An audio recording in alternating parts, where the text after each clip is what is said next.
This podcast is part of the Deluxe Edition Network. To find other great shows on the network, head over to deluxeeditionnetwork.com. That's deluxeeditionnetwork.com.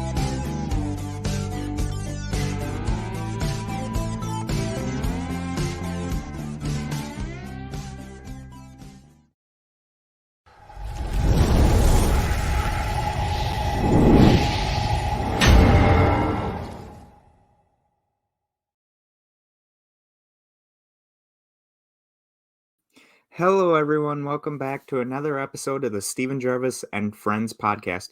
Today, as always, I'm your host, Stephen Jarvis.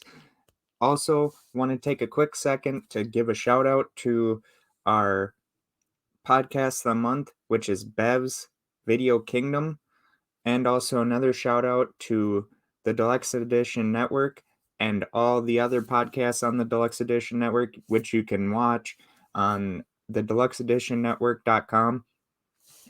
So today we're going to talk about Walking Tall, the final chapter. This is part 3 in the series, in the trilogy of the life of Buford Pusser. Walking Tall, final chapter is the third installment of the Walking Tall film series. The film was directed by Jack Starrett. It opened in the United States on August 10th, 1997. Its on-screen title is Final Chapter Walking Tall. All Walking Tall films were shot in Chester and Madison counties, Tennessee. Buford Pusser was sheriff of McNairy County. 1 year has passed since the ambush that killed his wife, and Buford still has difficulty dealing with it. At his wife's grave, he breaks down, telling her he regrets ignoring her request to not become sheriff. He also visits the Tennessee Bureau of Investigation to find out why John Witter is not in jail. And they end up telling him that they have no case, that Pinky Dobson, the guy from the second one, is paralyzed. His girlfriend, who was also in the second one, she retracts every statement that would implicate Witter. And so Buford goes to his friend and attorney Lloyd Tatum, who tells him, hey, be patient, let them do their job, they'll get it. And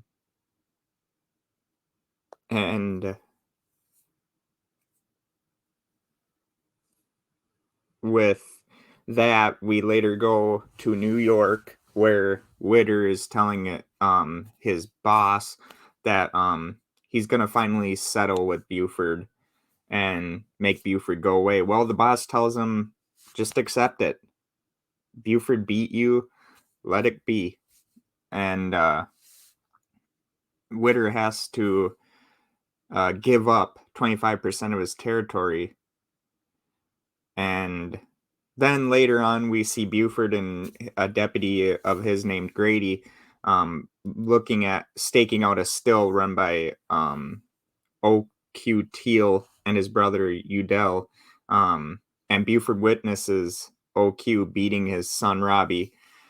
And so Buford ends up beating QT or OQ and blowing up this still. With that, he takes Robby to an orphanage. Back at his office, he finds a message from an old prostitute that helped him defeat the State Line gang in the first movie. And he ends up meeting her at a hotel, and she says that she now works in real estate. And Buford's all surprised and happy about that. He leaves, goes back home, and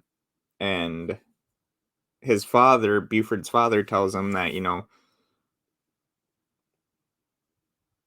he's incurred too many expenses as sheriff. And then Buford says, well, hey, I'll ask for a raise after re-election. And Carl asks if he really wants to remain sheriff, which Buford says it's the only thing he knows how to do. And then the next day, he has to deal with OQ's lawyer, French, who demands he drops the charges against OQ to avoid a police brutality charge, which Buford refuses, And then another sheriff from Hardin County requests that Buford investigate a new club called the Three Deuces, which the sheriff of Hardin County can't touch because it's in an unincorporated area. And after that scene, Buford has to chase down 3 kids that steal his car and go on a joyride. He ends up handcuffing them and forces them to clean the courthouse lawn.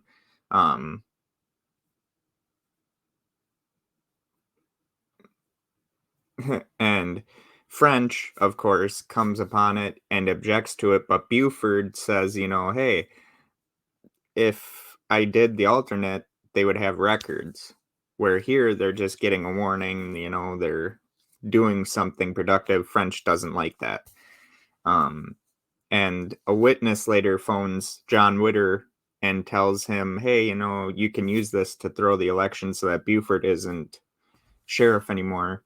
And later on, Buford goes to the Three Deuces bar and finds that Luann is still a prostitute. She lied to him. And the owner of the Three Deuces sees her talking to Buford, torches her. And then we later see that John Witter's boss calls him and is angry that Witter had opened the Three Deuces without his consent. And Witter's boss says, you need to shut it down. Well, Witter doesn't.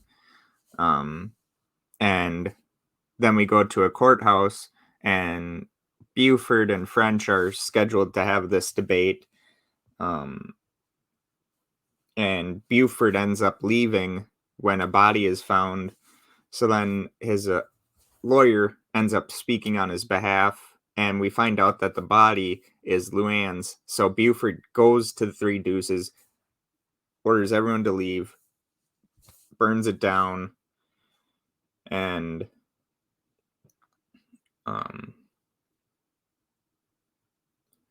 it's funny because after he does that, we find out that on election day, he loses, that he's not going to be sheriff anymore, and Witter is happy. So he returns home, he's happy about it. Then we also find out that Buford tells his secretary when they're having lunch that, hey, I'm going to apply for the highway patrol, and that his parents are worried about their finances.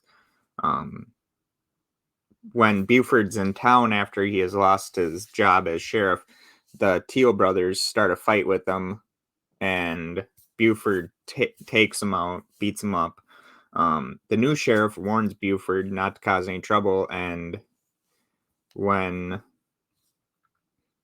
they ask the townsfolk if they saw anything, the townspeople just say no, they didn't see nothing. So Buford pretty much finds out that, when the town doesn't need you anymore, they don't want you.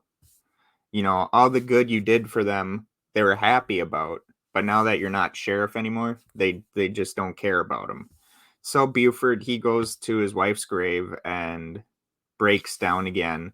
His daughter, Dwana, is there and kind of tells him that everything will be all right.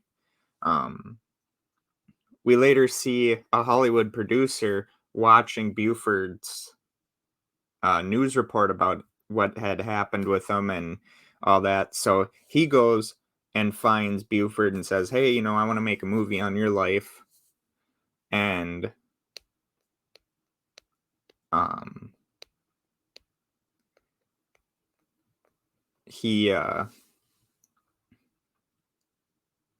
Buford's reluctant to do it because he would have to tell them, and they would have to film how his wife died. And his father, Carl, says, hey, we've been honest with them. The kids know how their mother died. And so then Buford ends up agreeing to it.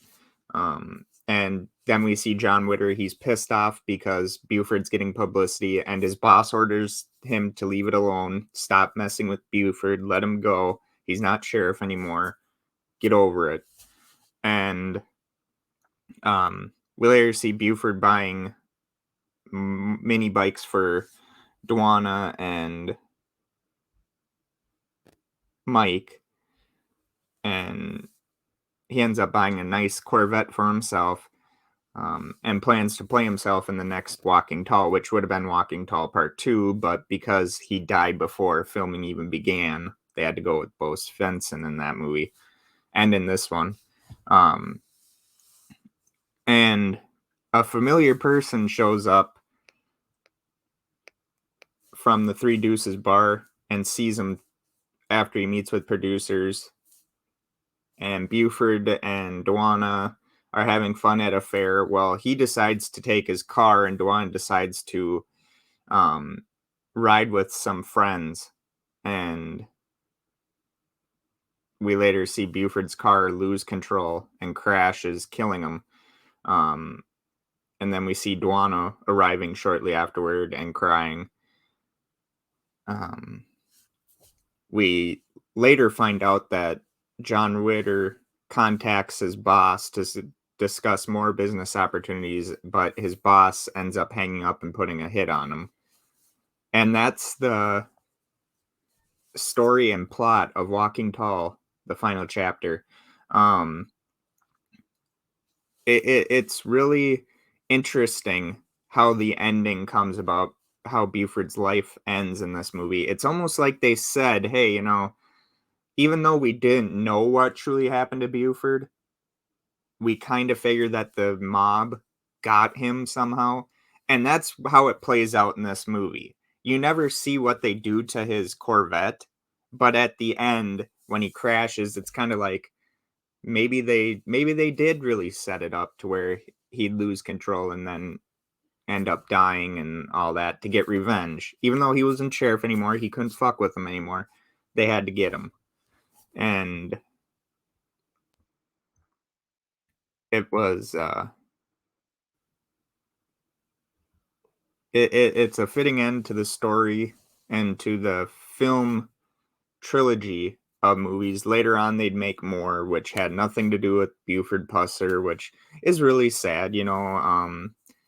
We would later get a TV show with Bo Svensson coming back as Buford Pusser, and hopefully one day we get another Walking Tall movie that focuses back on Buford Pusser, because honestly,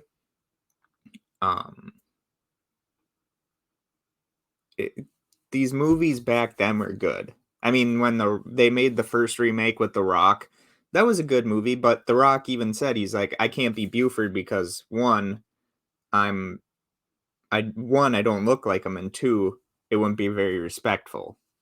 So then that's why they changed his name to Chris Vaughn, and they still paid homage and talked about what had happened to Buford, even though they don't mention him in the movie itself by his name. But they do, I think, have dedicated the memory of Buford Pusser at the end of the movie. So that is the end of the Walking Tall trilogy of films back in the 70s. A lot of people probably got tired of seeing them back in the day after the first two. And this movie, it does drag along a little bit, but once it gets going, it hits really hard. And plus, at the same time, once the ending comes, it really does. And it's sad because, you really don't want that bad ending. And it kind of sucks because, you wish that that Buford would have been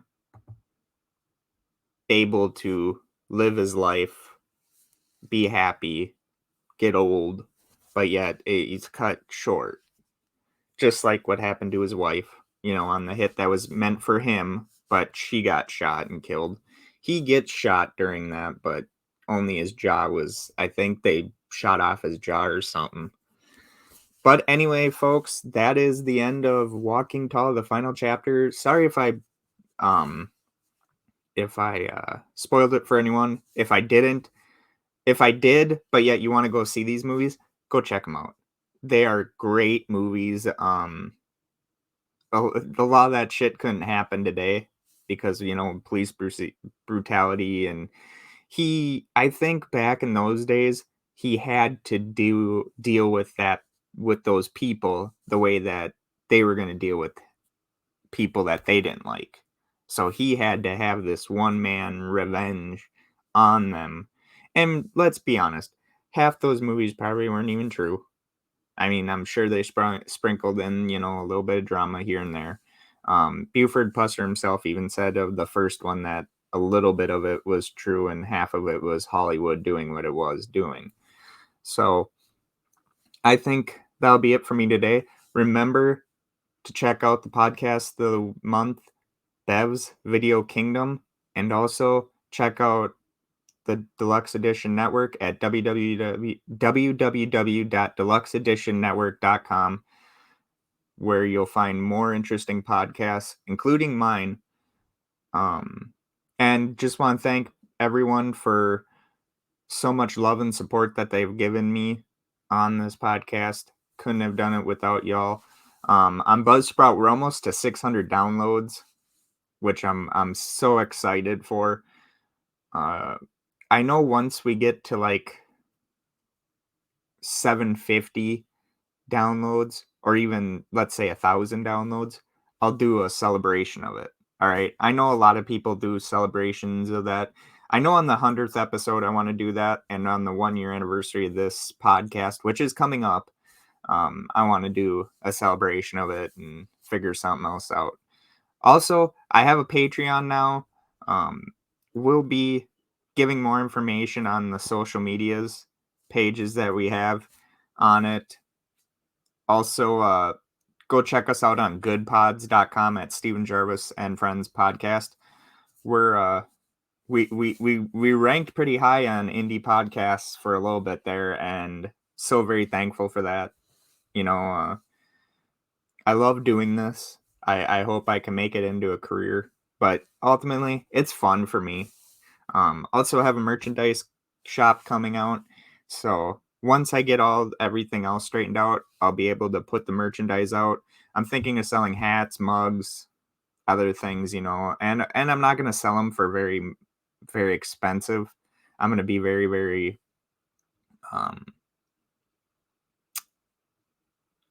diplomatic with that. I don't want to make people think that, oh, he's just trying to get rich and be done with this. No, I want people to enjoy my merchandise.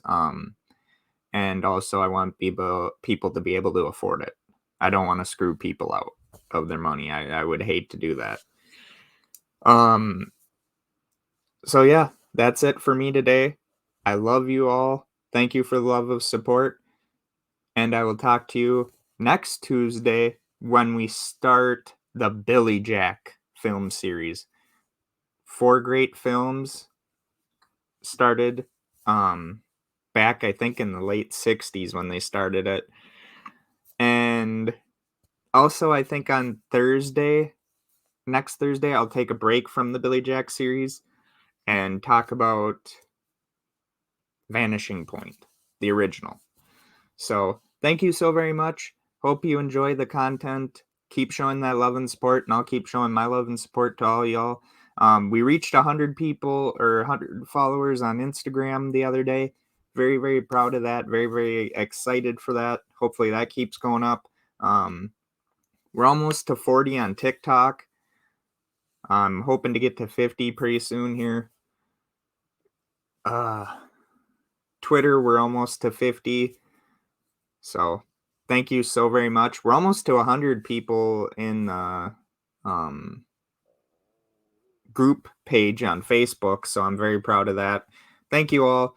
Sorry if I'm rambling, but I will talk to you all next Tuesday for the first movie in the Billy Jack series, The Born Losers. Thank you all. Have a wonderful day, and I will talk to you all later. This podcast is part of the Deluxe Edition Network. To find other great shows on the network, head over to deluxeeditionnetwork.com. That's deluxeeditionnetwork.com.